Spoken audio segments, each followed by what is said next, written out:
میں ضرور یہ بات کرنا چاہوں گی کیونکہ آج کی سوسائٹی میں بڑی کنفیوژن ہے کہ عورت کو جب رائٹس پتہ چل جاتے ہیں تو وہ بولڈ ہو جاتی ہے. میں مدینہ کے معاشرے سے ایک ایسی عورت کی بات کرنا چاہتی ہوں جس کو یہ شعور تھا. یہ ایک پرسیپشن ہے کہ اگر باشعور عورت ہوگی تو اس کو بے باک بھی سمجھا جاتا ہے. یہ بڑا انفارچونیٹ ریالٹی ہے. کتنی خواتین ہیں جو یہ سمجھتی ہیں کہ نکاح ہو گیا، شادی ہو گئی تو اب ایک مرد پر میرا حق فائق ہے اور میری اجازت کے بغیر. اچانک یہ کنسیڈر کر لیتی ہے ایک بچی، ایک خاتون، کہ بس اب اس کا کوئی اور رشتہ دار نہیں ہے، یہ اکیلا ہی تھا جو مجھے مل گیا. یہ کیسا مطالبہ ہے کہ سوسائٹی میں یہ کہا جائے کہ جو حدیں ہم نے خود ساختہ بنا رکھی ہیں ان کو کراس نہ کرو. السلام علیکم ورحمۃ اللہ وبرکاتہ. کیسے ہیں آپ لوگ؟ ایک دفعہ پھر آپ کی خدمت میں حاضر ہیں الحمدللہ. استاذہ میں ایک دفعہ پھر آپ کو ویلکم کہنا چاہتی ہوں. آپ کا بہت شکریہ کہ آپ ہماری تربیت کے لیے اتنا وقت نکالتی ہیں اور بہت ساری بات چیت. یقیناً آپ نے بہت سارے کورسز تیار کر رکھے ہیں، بہت سارا ایسا مواد تیار کر رکھا ہے، ادارے ہیں جو خواتین کی اصلاح کے لیے مسلسل کوشش کر رہے ہیں، لیکن اس کے باوجود اپنا وقت نکالنا اور پھر کچھ چیزوں پہ بات کرنا، اس کے لیے یقیناً ہر دور کی کچھ تقاضے بھی فرق ہیں، لیکن پھر بار بار اپنے وقت میں سے ان چیزوں کے لیے وقت نکالنا، تو اس کی آپ کو اللہ تعالیٰ ہی بہترین جزا دے سکتے ہیں انشاءاللہ. استاذہ کا ایک خاص اینگل خواتین کی اصلاح کے حوالے سے کام کرنا، اور دنیا بھر کی خواتین میں جو اردو زبان کو خصوصی طور پہ سمجھتی ہیں، وہ چاہے مائیں ہیں، بہنیں ہیں، بیٹیاں ہیں، وہ چاہے کسی بھی شکل میں موجود ہوں، ان کی اصلاح کے لیے مسلسل کام کرنا اور بہت سارے ایسے ادارے بنا دینا، ایسے کورسز ڈیزائن کر دینا. استاذہ کی بہت ساری موومنٹس میں سے ایک موومنٹ ہے بدلے گی عورت تو بدلے گا جہاں. جی. اور یہ بہت شاندار کنٹریبیوشن ہے. اس حوالے سے ہم دیکھتے ہیں کہ آپ نے اپنے کریکولم میں بھی عورت رول آف اے ویمن کے حوالے سے خاص کانٹینٹ شامل کیا ہے. کہیں ہمیں میرٹل میٹرز کے کورسز نظر آتے ہیں، کہیں پیرنٹنگ کے کورسز نظر آتے ہیں، کہیں میکے سے سسرال تک کے کورسز نظر آتے ہیں.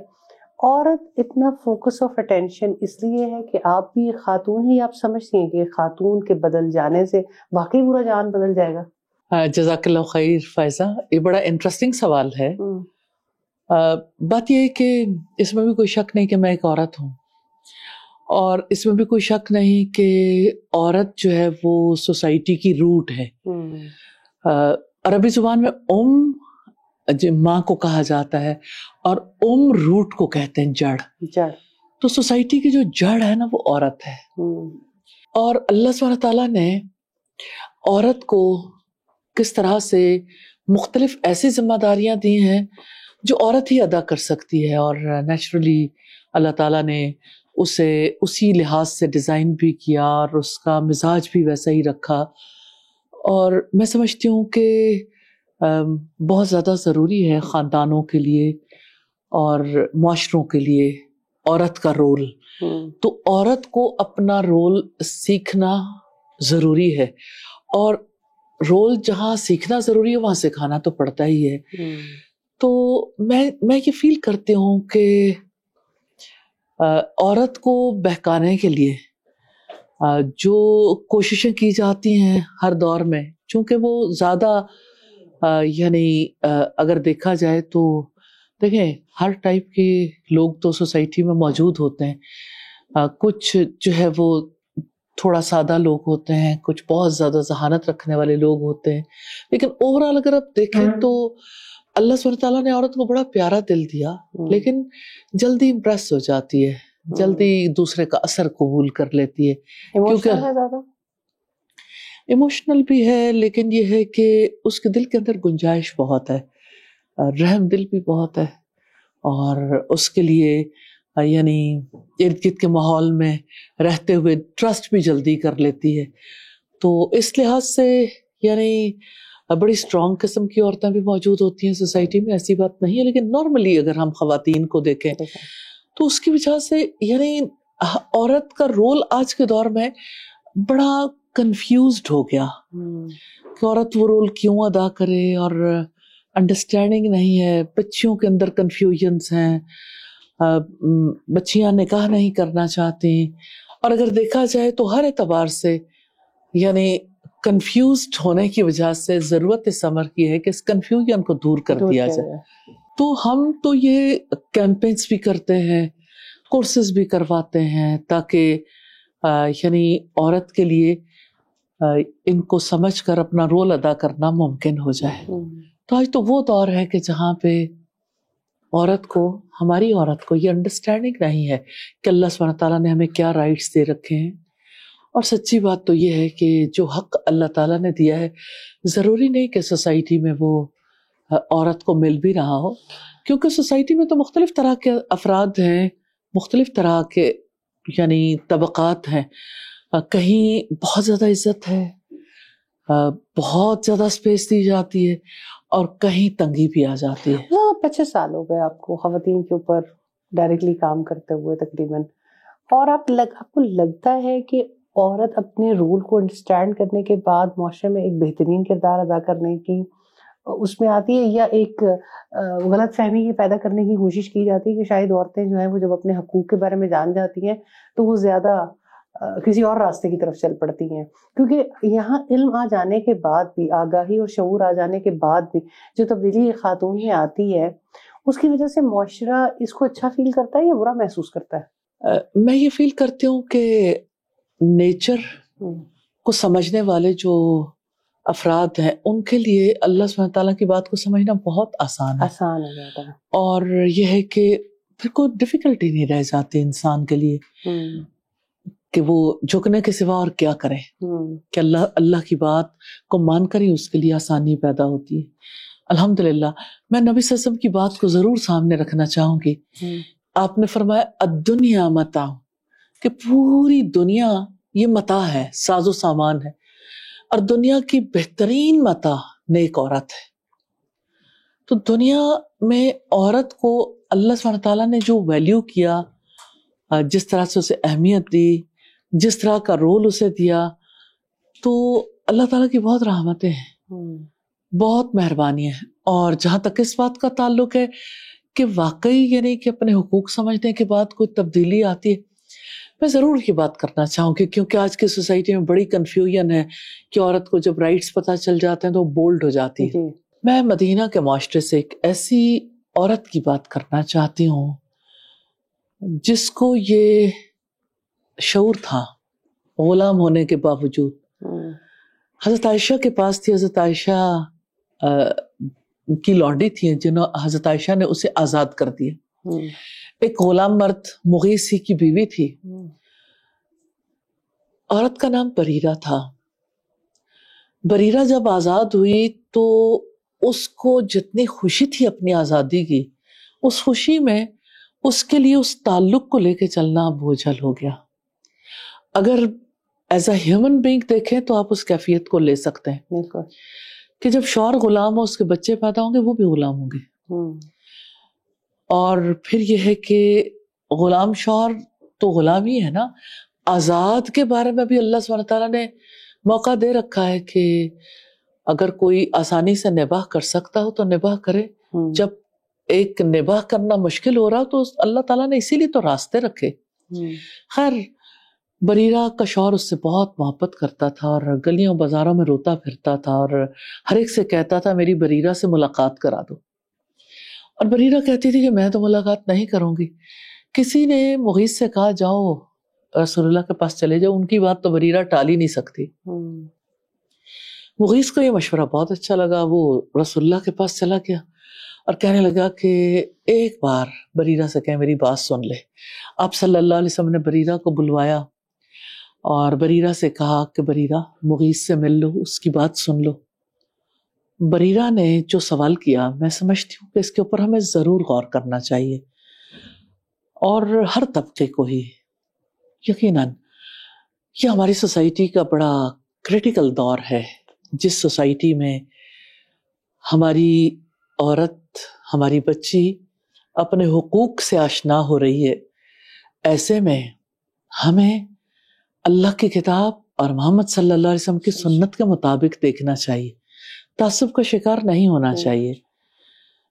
بریرہ نے نبی صلی اللہ علیہ وسلم سے سوال کیا آپ کا حکم ہے یا سفارش؟ آپ صلی اللہ علیہ وسلم کے بارے میں وہ جانتی تھی کہ حکم دے دیا تو پھر ماننا پڑے گا. کہنے لگی حکم ہوگا تو مان لوں گی، سفارش نہیں مانوں گی. نبی صلی اللہ علیہ وسلم مسکرا دیا اور آپ نے فرمایا سفارش ہے.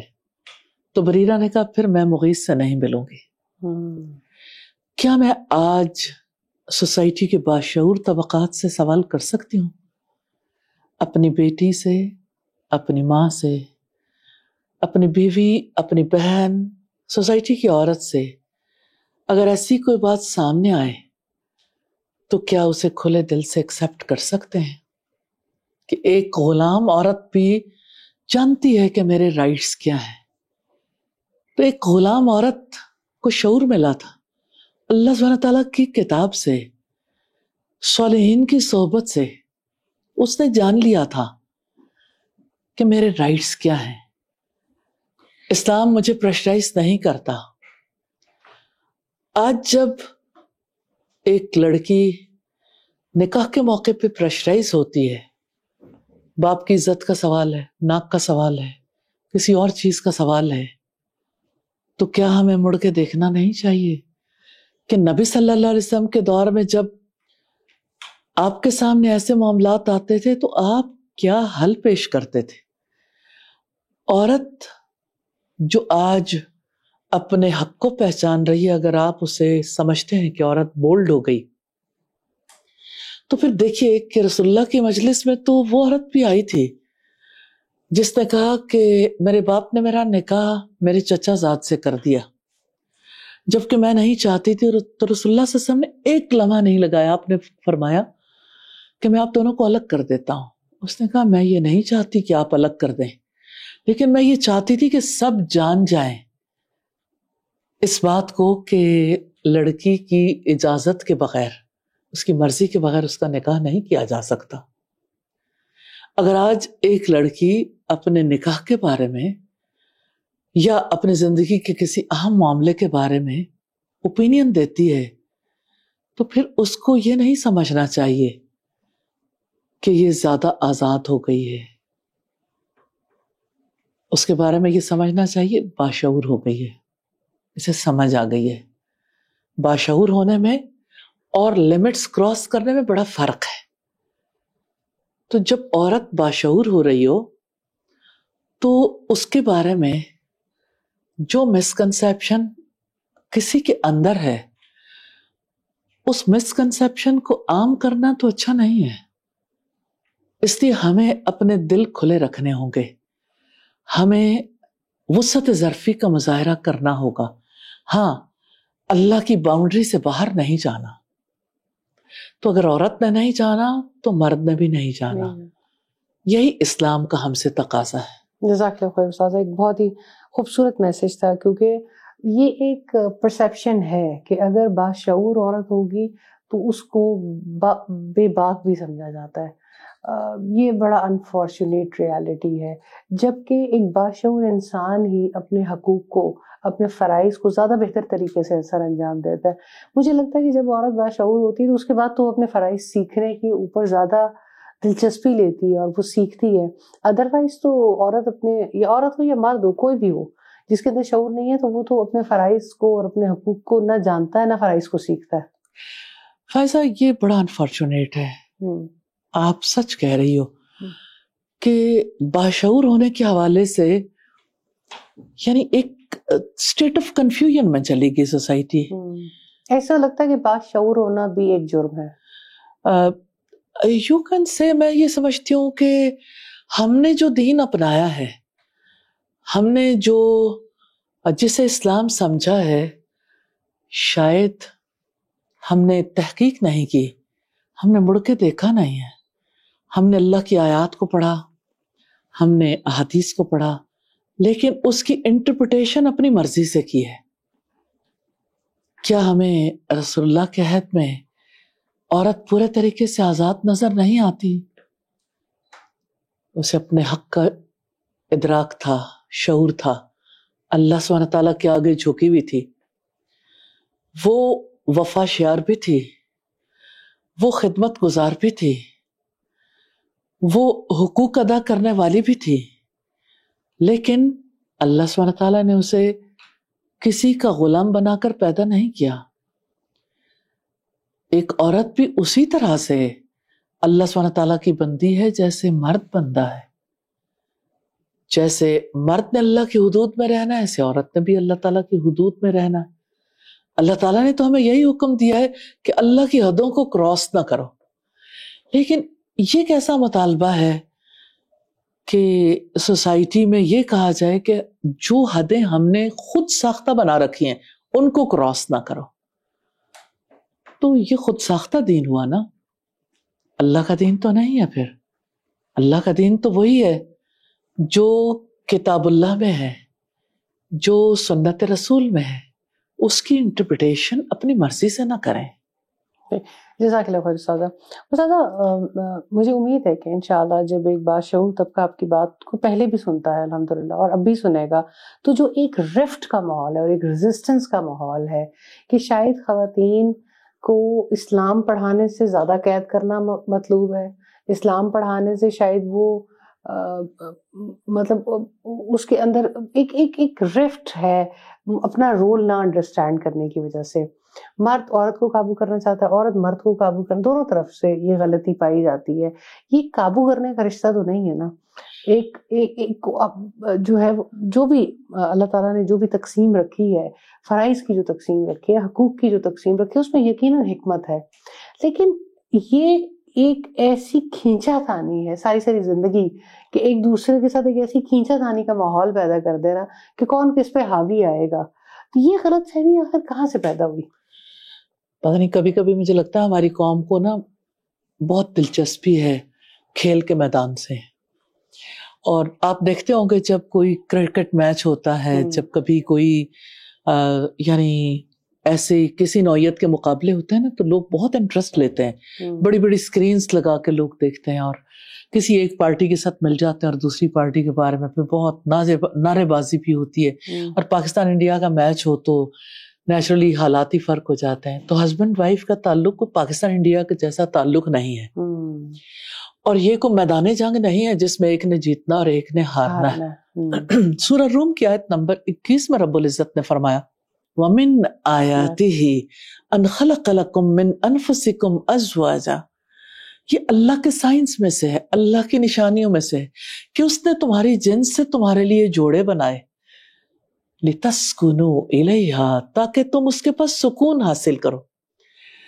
کیا میں آپ سے سوال کر سکتی ہوں کسی عورت کو انڈر پریشر رکھ کے، اس کو بولنے کی اجازت نہ دے کے، اس سے ناجائز مطالبات کر کے اس سے سکون حاصل کیا جا سکتا ہے؟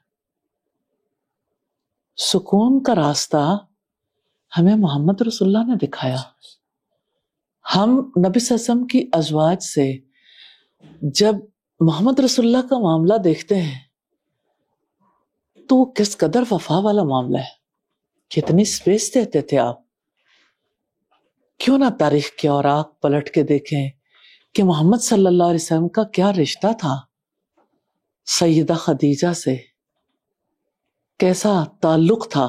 سیدہ عائشہ کہتی ہیں کہ مجھے سیدہ خدیجہ سے زیادہ کسی پر بھی غیرت نہیں آئی۔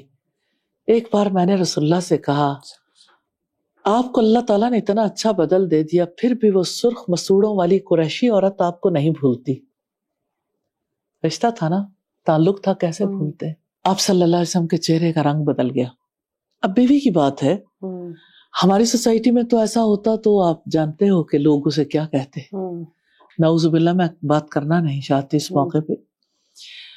تو آپ دیکھیں رسول اللہ صلی اللہ علیہ وسلم نے فرمایا خدیجہ کے بارے میں کوئی مجھے کچھ نہ کہے۔ خدیجہ نے اس وقت میری تصدیق کی جب لوگوں نے مجھے جھٹلا دیا۔ خدیجہ اس وقت مجھ پر ایمان لائی جب لوگوں نے ایمان لانے سے انکار کر دیا۔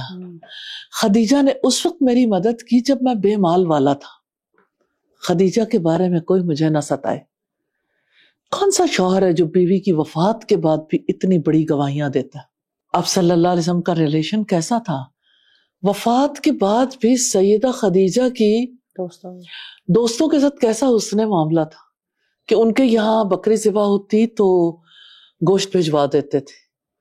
آج میں یہ کہتی ہوں کہ آج کسی کی بیوی کی فرینڈز آ جائیں تو پھر گھر کی صورتحال دیکھیے, ان لاز کیسا بیہیو کرتے ہیں, پھر یعنی ہسبینڈ کی طرف سے کیا بات آتی ہے, پھر اسی طرح سے یعنی ایک عورت کو کیا واقعی اپنے گھر میں شادی کے بعد سسرال والوں کی طرف سے الاؤڈ ہوتا ہے, اور کس حد تک الاؤڈ ہوتا ہے کہ وہ ملے.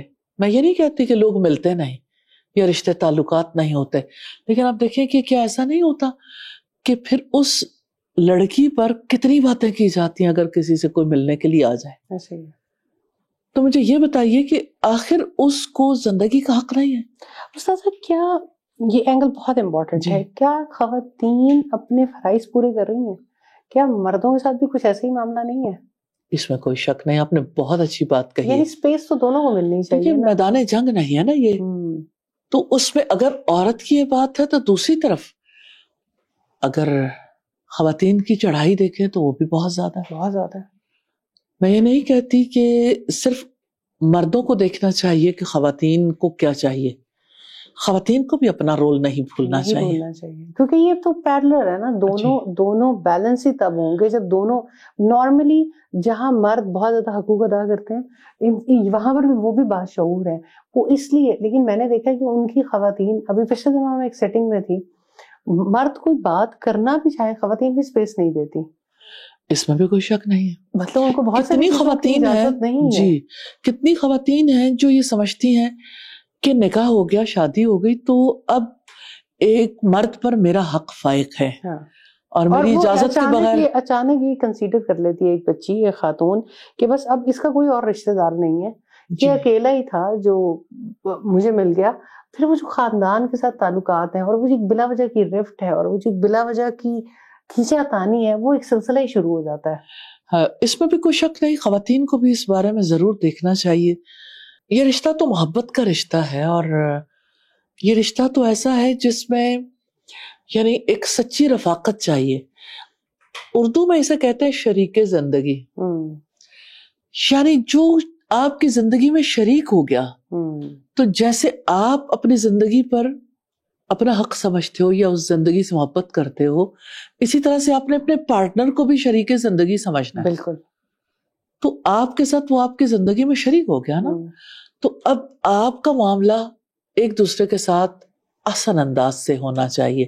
لیکن اللہ سبحانہ تعالیٰ نے مردوں کو یہ حکم دیا ہے, خواتین کو نہیں, کہ وَعَاشِرُوهُنَّ بِالْمَعْرُوفِ, کہ ان کے ساتھ حسن معاشرت سے رہیں. اس کا مطلب یہ ہے کہ اس کا خطرہ زیادہ مردوں کی جانب سے. ویسے آج کل کے دور میں خواتین کی جانب سے کوئی کم خطرہ نہیں ہے, اور یہ ہے کہ جیسے وہ ایک رفٹ والی صورتحال پیدا ہو کہ اب دو الگ الگ ایک ایسے فریق بن چکے ہیں کہ جن کا مقابلہ لگا ہوا ہے. اور ساتھ جب معاشرے میں بھلائی کی بات کی جاتی ہے تو مرد بیٹھ کے صرف عورتوں کی اصلاح پہ بات کر رہے ہیں, عورتیں بیٹھ کے صرف مردوں کی اصلاح پہ بات کر رہی ہیں. یعنی اصلاح کی تو دو طرفہ ضرورت ہے, اور اپنے حقوق کی پہچان کی بھی دو طرفہ ضرورت ہے, اور ذمہ داریوں اور فرائض کی ادائیگی کی بھی دو طرفہ. یا تو بیٹی کو, بچی کو اتنا کم تر سمجھ لیا جاتا ہے کہ اس کے گھر کے مرد یا اس کا شوہر اس کے ساتھ جو مرضی سلوک کرے, اس کا اچھا ہونا اس بات میں کہ وہ صبر کر لے, یا تو اس کو اسلام سمجھ لیا گیا. اس کو یہی کہا جاتا ہے کہ سہنا سیکھو, جبکہ بچے کو یہ بات نہیں کہی جاتی ہے. پھر جو بچی ویسے اس سے کہا تو نہیں جاتا, لیکن آج کا مرد کچھ کم نہیں سہ رہا جی, وہ بھی بیچارہ, مطلب وہ دو طرفہ. آپ صرف یہ کہتے ہیں کہ آپ نے عورت کو یہ بات نہیں سکھائی, یہ بات نہیں سکھائی, آپ نے یہ نہیں دیکھا کہ آپ نے مرد کو بھی بہت سارے. ایکچولی فائزہ بات یہ ہے کہ اس فیلڈ میں ایجوکیشن نہیں دی جاتی, تعلیم نہیں دی جاتی. تربیت خراب ہو گئی, ماں ذمہ دار ہے. گھر کے حالات خراب ہو گئے, ماں ذمہ دار ہے. دو لوگوں کا رشتہ نبھنا سکے گا, عورت ذمہ دار ہے. مرد کو ذمہ دار اس طرح سے ٹھہرایا بھی نہیں جاتا. یعنی اگر ہم عورت کے بارے میں بات کریں, ہم یہ نہیں کہتے کہ مرد غلطی کی سائڈ پر ہے, لیکن بہرحال استاد یہ میں نے دیکھا ہے پچھلے دنوں میں جتنے بھی آپ کے پوڈ کاسٹ ریکارڈ ہوئے, موٹیویشنل اسپیکرز ہیں, بات کرتے ہیں, وہ سب اپنی اسپیس لینے کی بات کر رہے ہیں. وہ مردوں کے اینگل سے بات کریں, خواتین کے اینگل سے نہیں کریں. خواتین سے بات کریں تو وہ صرف اپنے اینگل سے بات کریں, یعنی دونوں کی بات کوئی بھی نہیں کر رہا. مجھے لگتا ہے عدل کی زمین پہ کھڑے ہونا چاہیے اور یہ کہ خاندان بچانے کی کوشش کرنی چاہیے اور حق بات کرنی چاہیے. جب آپ ممبر و محراب پہ کھڑے ہو کر بھی یہ کہیں گے کہ عورتوں کی زبانیں بہت لمبی ہو گئی ہیں اور یہ نہیں کہیں خیر یہ بات تو حضرت عمر نے بھی کہی تھی کہ جب سے آپ مدینہ میں آئی ہو تو اس وقت سے آپ لوگوں کو بہت تو شعور آنے سے ہو جائے، لیکن یہ نہیں کہے گا کہ مردوں کے ہاتھ اور مردوں کے معاملات بھی بہت ایسے ہو گئے ہیں. یعنی جب بھی اصلاح کرنے والا بیلنس اپروچ کو یوز نہیں کرے گا یا اس کا پلڑا عورتوں کی طرف چلا جائے گا یا مردوں کی طرف، تو اصلاح کیسے ہوگی معاشرے کی؟ اصلاح کے لیے اللہ کے رسول صلی اللہ علیہ وسلم نے جو بات کہی ہے وہ بہت امپورٹنٹ ہے. من رأى منکم منکرا فلیغیرہ بیدہ. ایک تو پہلی بات یہ کہ جو بھی تم میں سے برائی دیکھے اس کو چاہیے کہ اپنے ہاتھ سے روک دے. اگر ہاتھ سے نہیں روک سکتا تو زبان سے روکے، اگر زبان سے بھی نہیں روک سکتا تو دل میں برا جانے، اور یہ کمزور ترین ایمان ہے. تو اصل بات یہ ہے کہ یعنی اصلاح کا طریقہ کار تو یہی ہے کہ ہر کوئی رسپانسبل ہے اور ہر ایک کو اپنی رسپانسبلٹی پوری کرنی ہے. سر پھر آپ یہ کہتی ہیں بدلے گی عورت بدلے گا جہاں، آپ بھی یہی کہتی ہیں عورت بدلے گی تو جہان بدلے گا، مرد بدلے گا تو جہان نہیں بدلے گا. بات یہ ہے کہ جب آپ عورتوں میں کام کرتے ہو تو عورتوں کو جو ہے وہ ان کا رول سکھاتے ہو، اور یہ ایک سچائی ہے صحیح کہ ماں کی جو رسپانسبلٹی ہے خاندان کو مضبوط کرنے کے حوالے سے، بچوں کی تربیت کے حوالے سے، رشتے نبھانے کے حوالے سے، نیچرلی اس کے پاس زیادہ وقت ہوتا ہے عمومی طور پر کہ وہ اس میں زیادہ بڑا رول پلے کر سکتی ہے. بچے کو 9 ماہ ظاہر اللہ سبحانہ تعالیٰ نے ماں کے پیٹ میں رکھا، 2 سال ماں دودھ پلاتی ہے، اور پھر یہ ہے کہ بچے کو ابتدا 2 سال سے لے کے 5 سال کا جو عرصہ ہے اس میں بھی ماں زیادہ وقت دیتی، اور بعد میں بھی زیادہ وقت جو ہے وہ اولاد کے ساتھ ماں کا گزرتا ہے. مرد باقی بکھیڑوں میں زیادہ الجھا ہوا ہوتا ہے. اس کا یہ مطلب نہیں کہ مرد کو جو ہے وہ وقت نہیں لگانا چاہیے، لیکن یہ جو بات ہے نا کہ مجھے ایسا فیل ہوتا ہے کہ یہی پروگرامز جو ہیں وہ لڑکوں کے لیے اور مردوں کے لیے بھی ہونے چاہیے، ان کی تبدیلی کے لیے بھی، اور لوگ کوشش کر بھی رہے ہیں کسی حد تک. لیکن مجھے یوں لگتا ہے کہ جیسے ان کو بھی ان کی ذمہ داری اسی طریقے سے سکھا. لیکن آپ نے کریکلم میں شامل کر رکھا ہے اچھی ماں، اچھی بہن، اچھی بیٹی. کیا مردوں کے کریکلم میں یہ چیزیں شامل ہیں کہ اچھا بیٹا، اچھا شوہر؟ اصل میں ہم نے تو یہ بھی شامل کر رکھا ہے نا کہ ایک ماں نے اپنی بیٹی کی بھی تربیت کرنی ہے اور بیٹے کی بھی. بیٹی کو اگر صالح بنانا ہے تو بیٹے کو بھی بنانا ہے، اور اس کو بھی رسپانسبلٹیز کے لیے تیار کرنا ہے. الحمدللہ. تو طریقہ کار تو یہی ہے، چونکہ روٹ ہے نا سوسائٹی کے، روٹ پہ کام کر لیں تو آپ کو امکان ہوتا ہے اس بات کا کہ خاندانوں میں اور پورے درخت میں جو ہے وہ ایک بہتر چینج آئے گی. صحیح، الحمدللہ. استاذہ اب آپ بات جو میں آپ سے پوچھنا چاہوں گی کہ آپ کہتی ہیں کہ بیوی ہو تو مہر و وفا، بیٹی ہو تو حیا، ماں ہو تو سراپا دعا. ایک بیوی کا رول آپ سکھانے کی کس طرح سے کوشش کرتی ہیں سوسائٹی میں ایک خاتون کو؟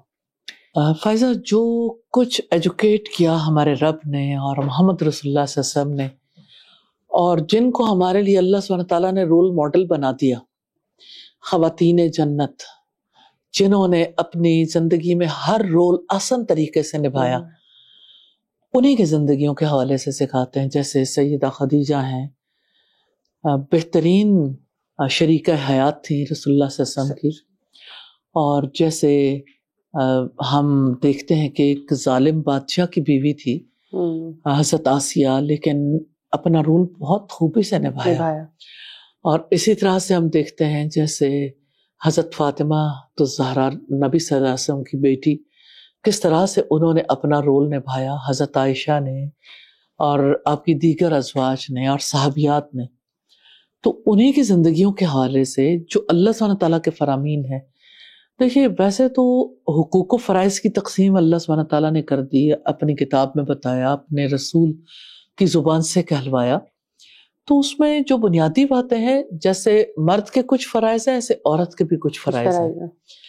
اگر مرد کا فرض ہے کہ وہ حق مہر دے، نان و نفقہ دے، حسن معاشرت، 3 بنیادی فرائض ہیں، باقی چیزیں اس کی ذیل میں آ جاتی. اسی طرح سے عورت کی ذمہ داری ہے فالصالحات قانتات، کہ نیک عورتیں جو فرما بردار ہوتی، خوشی کے ساتھ، دل کی خوشی کے ساتھ ہر صحیح بات کی اطاعت کرنا. یہ عورت کی ذمہ داریوں میں سے ہے. اور پھر یہ ہے کہ اولاد کی تربیت کرنا، گھر بار کو دیکھنا اور اپنی عزت کی حفاظت کرنا، یعنی اپنے گھر میں اور اپنے بستر پر کسی ایسے فرد کو نہ آنے دینا جسے شوہر ناپسند کرتا ہو، یعنی حالات کو بہتر رکھنے کے لیے. تو ایک عورت جو ہے بحیثیت بیوی کے سب سے بڑی بات یہ ہے کہ لائل تو ہو اپنے ہسبینڈ کے لیے، وہ وفا تو نبھائے، وہ اس رشتے کو قبول کرے، اپنے ذمہ داریوں کو قبول کرے کہ میں نے کس طرح سے اچھے انداز میں رہنا. ایک عرب مصنفہ ہیں جنہوں نے اپنی بیٹی کو 10 نصیحتیں کی، اور ہم نے اسے بہت سارے مقامات پہ ڈسکس بھی کیا، گھر پرسکون کیسے بنتے ہیں. تو بڑی خوبصورت نصیحتیں ہیں جس میں یعنی ایک عورت کو یہ بتایا گیا کہ کس طرح سے آپ گھر کے اندر کس طرح رہو گے تو آپ کے شوہر کا دل جو ہے وہ اس بارے میں آپ کی طرف زیادہ مائل ہوگا. تو میں سمجھتی ہوں کہ ایک عورت جب یہ جان جاتی ہے کہ میرا جہاں نکاح ہوا وہاں میری کچھ رسپانسبلٹیز ہیں، ذمہ داری قبول کر کے جب وہ اپنے آپ کو اکاؤنٹیبل سمجھتی ہے تو اس کے لیے ذمہ داریاں ادا کرنے میں کوئی مشکل نہیں ہوتی، الحمدللہ. تو ہماری عورت تو یعنی ایک مرد کے حوالے سے مجھے لگتا ہے کہ مرد کو جو ہے وہ زیادہ عادی کر لیتی ہے، اپنے اوپر زیادہ ڈیپینڈنٹ کر لیتی ہے، خدمت کر کے ایسی خدمت کرتی ہے کہ مرد وہ یعنی شاید یعنی اسے اس تعلق میں اپنے مقام کا اس طرح احساس بھی نہیں رہتا. اس کا کھانا، اس کا لباس، اس کی ایک ایک چیز. یعنی مجھے بہت حیرت ہوتی کبھی کہ مردوں کو یہ نہیں پتا ہوتا اچھا ہم نے پہننا کیا ہے. اکثر اچھا کھانے کے بارے میں جو ہے کہ انہیں کوئی چیز اچھی لگ رہی ہے نہیں رکھ رہی، عورت اگر خیال بھی رکھ رہی ہے تو یہ ہے کہ مرد اسے محسوس نہیں کرتا. اگر کبھی عورت ایسی پوزیشن میں ہو تو اسے فیلنگ نہیں ہوتی کہ مجھے بھی کبھی اپنی بیوی کے لیے کچھ ارینج کرنا. بہت سارے لوگ ہیں جو بہت ساری یعنی خیال بھی کرتے ہیں، لیکن عمومی طور پر کبھی کبھی لگتا ہے کہ رشتے میں اپاہج بنا کے بھی نہیں رکھنا چاہیے، کہ ایک دوسرے کے ساتھ شراکت داری ہے نا، تو شریک سفر کو جو ہے وہ اس بارے میں اپنا رول تو صحیح انداز میں پلے کرنا چاہیے اور دوسرے کو اپاہج نہیں بنانا چاہیے کہ اتنا بھی ایسی مقام پر نہ پہنچا دیں خواتین کہ جس کی وجہ سے مرد کے لیے صورتحال سنبھالنی مشکل ہو جائے. صحیح. بیٹی کے بارے میں آپ کہتی ہیں کہ بیٹی ہو تو حیا، بیٹی ایک حیا کا کانسیپٹ آپ اس کو کس طرح سے سکھاتی ہیں؟ حضرت مریم سے، تاریخ کی عظیم بیٹی الحمدللہ حضرت فاطمہ الزہرا سے. اور اگر آپ دیکھیں تو جو عورت بیوی ہوتی ہے وہ بیٹی بھی ہوتی ہے. تو ہماری جتنی پاک باز خواتین تھیں کس طرح سے انہوں نے اپنے اس رول کو نبھایا. مجھے حضرت مریم کے حوالے سے یہ بات خصوصی طور پر بتاتے ہوئے اس لیے آسانی ہوتی کہ اللہ کی کتاب بتاتی التی احسنت فرجہا، جس نے اپنی شرمگاہ کی حفاظت کی. تو حضرت مریم یعنی جن کو اللہ سبحانہ تعالیٰ کے لیے آزاد کر دیا گیا تھا، ہیکل میں رہتی تھی، لیکن کس طرح سے اللہ سبحانہ تعالیٰ کے ساتھ محبت کرتی تھی، عبادت کرتی تھی، اپنی حفاظت انہوں نے کی، اور اللہ سبحانہ تعالیٰ نے ان سے بڑا کام لیا اور آسمانوں سے گواہی آئی ان کی سچائی کی. وَأُمُّهُ صِدِّيقَةٌ، کہ اس کی ماں سچی عورت تھی. تو حضرت مریم نے جس طرح اپنی حیا کی حفاظت کی، ہر بیٹی کو حضرت مریم کو فالو کرنا چاہیے. حضرت فاطمہ الزہرا نے جیسے اپنی حیا کی حفاظت کی کہ جس وقت ان کا انتقال ہوا تو انہوں نے کہا کہ جب مجھے دفن کرنا رات کے وقت اور میرے اوپر کوئی ایسی چیز لگا دینا چادر ڈالنے سے پہلے کہ میرے جسم کے اعضاء جو ہیں وہ کسی کے سامنے نہ آئے. تو زندگی میں بھی انہوں نے کس طرح سے اپنے آپ کی حفاظت کی. الحمدللہ اسی طرح سے ہر بیٹی کو حیا کی حفاظت کرنی، اور حیا کی حفاظت کا تعلق ہے جہاں تک سوچ سے بھی اس کا تعلق ہے، نظر سے بھی تعلق ہے، اور اس کا تعلق زبان سے بھی ہے، اور اس کا تعلق دیگر معاملات سے بھی ہے. تو حیا جو ہے وہ عورت کا زیور ہے. میں نہیں سمجھتی کہ مرد کا زیور نہیں. رسول اللہ صلی اللہ علیہ وسلم جو ہے وہ کنواری لڑکیوں سے بھی زیادہ حیا والے تھے. لیکن ایک لڑکی کے بارے میں ہم سوچتے ہیں کہ ایک بہن کے روپ میں ایک بیٹی کے روپ میں وہ باحیا ہوتی ہے, ایک بیوی کے روپ میں بھی باحیا ہوتی ہے. عورت ہے نا, عورت تو کہتی بھی چھپی ہوئی چیز کو ہے. استاذ اب آپ کہتی ہیں کہ ماں ہو تو سراپا دعا. ماں سراپا دعا ہے, تربیت کا تعلق ہے, ہے, روٹ ہے.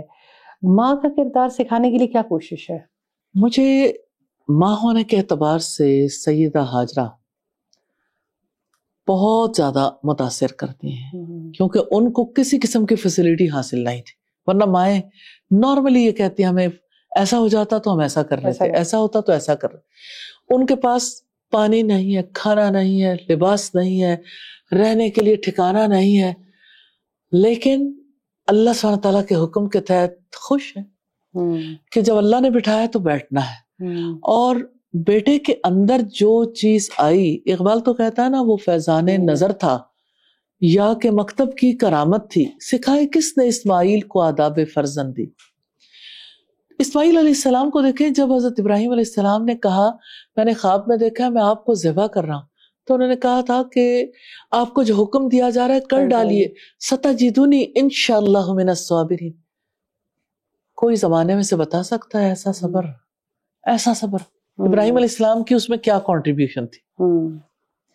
ساری کنٹریبیوشن اگر آپ دیکھیں اللہ کی رحمت اور حضرت ہاجرہ کا وہ رول ہے کہ انہوں نے کیسے صبر کیا. کیونکہ بچے تو ماں کو کاپی کرتے ہیں, جب باپ تو ہے نہیں, تو ماں کو دیکھا اور ماں کو صابر پایا, ماں کو توکل کرنے والا پایا, ماں کو نمازی پایا. اور حضرت اسماعیل علیہ السلام کے بارے میں اللہ سبحانہ تعالیٰ کہتے ہیں کہ وہ وعدے کا سچا تھا, سچا نبی تھا, اپنے گھر والوں کو نماز کا حکم دیتا تھا. تو ان کا جو کریکٹر ابھرتا ہے نا وہ بہت خوبصورت. تو اس میں ماں کا رول بہت نمایاں ہے کہ وہ جہاں کہیں تھیں صابرہ, صادقہ, توکل کرنے والی تھیں, اور انہوں نے اپنے بیٹے کی پرورش کرتے ہوئے اپنے عمل سے وہ سب کچھ ان کے کردار میں لانے کی کوشش کی. جزاک اللہ خیر. بہن ہو تو سراپا دعا. جی, جو بہن ہونے کی حیثیت میں ہم دیکھتے ہیں کہ حضرت موسیٰ علیہ السلام کی بہن مجھے کہ وہ کتنی درد آشنا تھیں.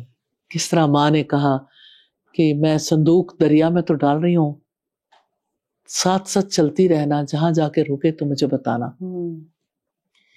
فرعون کے محل میں پہنچ کے جو کمیونیکیٹ کیا اس بچی نے, جانتی تھی کہ میرا بھائی ہے, بنی اسرائیل سے اس کا تعلق ہے, اور فرعون اس جنس کے بچوں کو, لڑکوں کو قتل کر دیتا ہے. اور فرعون کے محل کے باہر جا کے جب وہ صندوق ٹھہرا اور فرعون کے پاس اس بچے کو لے جایا گیا, اور بچے نے یعنی حضرت موسیٰ نے جب بہت شور مچایا, کیونکہ کسی دودھ پینے والی کا دودھ وہ ایکسیپٹ نہیں کر رہے تھے, تو حضرت شیمہ نے اس موقع پر جا کے کہا, خاموش رہ سکتی تھی, گھر واپس آ سکتی تھی, ڈر کے کہیں چھپ سکتی تھی, لیکن جا کے کہا میں آپ کو ایسے گھر والوں کے بارے میں بتاؤں جو اسے بہت اچھے طریقے سے رکھ سکتے ہیں. اور کس طرح سے اس بچے کو جو ہے وہ اپنی فیملی کی طرف لوٹا لیں. ماں بھی گئی ہوں گی, بچہ موسیٰ کے پاس آ گیا واپس. تو اس میں بہن کا رول دیکھیں, ریلی بیٹیاں جو ہے خاندان جوڑتی ہیں. بیٹیاں بھائیوں کے لیے بھی, بیٹیاں باپ کے لیے بھی, بیٹیاں رشتے جوڑنے کے لیے, خاندان بنانے کے لیے اہم کردار ادا کرتی ہیں. تو یہ ایک بہن ہونے کے حیثیت میں جب ہم دیکھتے ہیں تو ایک عورت جب اپنی رسپانسبلٹی کو سمجھتی ہے تو ماں کے بعد بہن یہ رول بہت اچھے طریقے سے انجام دیتی ہے. اور یہ بہت خوبی ہے الحمدللہ جو آپ نے ایک موومنٹ جو آپ ساری زندگی لے کے چلی, اس میں عورت کو اس کا رول سکھانے کے لیے بہرحال اس طرح کا کریکلم ڈیزائن کرنا, اس طرح کے کورسز ڈیزائن کرنا, پھر کنٹینیوس ایسی کیمپینز چلانا کہ بدلے گی عورت بدلے گا, جہاں ایک ہوپ کی صورتحال ہماری سوسائٹی میں پیدا ہوتی ہے جہاں پہ ہر چیز کے بارے میں نیگیٹیوٹی کریٹ کی جاتی ہے. تو ہم اللہ تعالیٰ سے دعا کرتے ہیں کہ انشاءاللہ ان تمام جہود میں اللہ تعالیٰ برکت دے, اور واقعی ہم عورت کو اس کا رول سکھانے میں, اور ڈیفینیٹلی مرد کو بھی, لیکن کیونکہ خصوصی طور پہ یہ جو آپ کی موومنٹ ہے اس سلسلے میں ہم بات کر رہے ہیں کہ اگر عورت بدلے گی تو جہان بدلے گا, نسلیں بدلیں گی, اور نسلوں کی تعمیر میں اس کا کردار بہت امپورٹنٹ ہے. اپنے ارد گرد معاشرے میں آپ نے بہت خواتین کو دیکھا, جو ایک خاتون بدلی, ایک ماں بدلی, اس نے اپنی پوری کی نسل بدلنے میں بڑی وہ ہیلپ فل ثابت ہوئی, اور لوگوں نے اسی طرح سے اس تحریک اور اس موومنٹ کا ساتھ بھی دیا. تو ہم اللہ تعالیٰ سے دعا کرنا چاہتے ہیں کہ اس میں اور برکت دے، اور انشاءاللہ استاذہ آپ کی یہ ڈفرینٹ کاوشیں ہیں، اس کے بارے میں ہم جانتے رہیں گے اور سیکھتے رہیں گے. بہت شکریہ ایک دفعہ آپ کا. ایک دفعہ پھر انشاءاللہ آپ سے اجازت چاہیں گے، اور اس یقین کے ساتھ کہ واقعی بدلے گی عورت بدلے گا جہاں، اس میں ہم نے اپنا حصہ ڈالنا ہے، ہم نے اپنا پازیٹیو اور کنسٹرکٹیو کردار سیکھنا ہے، وہ کسی بھی شکل میں ہو. انشاءاللہ بہت بھلائیاں، بہت نیکیاں، بہت آسانیاں ہماری منتظر ہیں. جب تک کے لیے اجازت دیجیے، انشاءاللہ پھر ملاقات ہوگی. السلام علیکم ورحمۃ اللہ وبرکاتہ.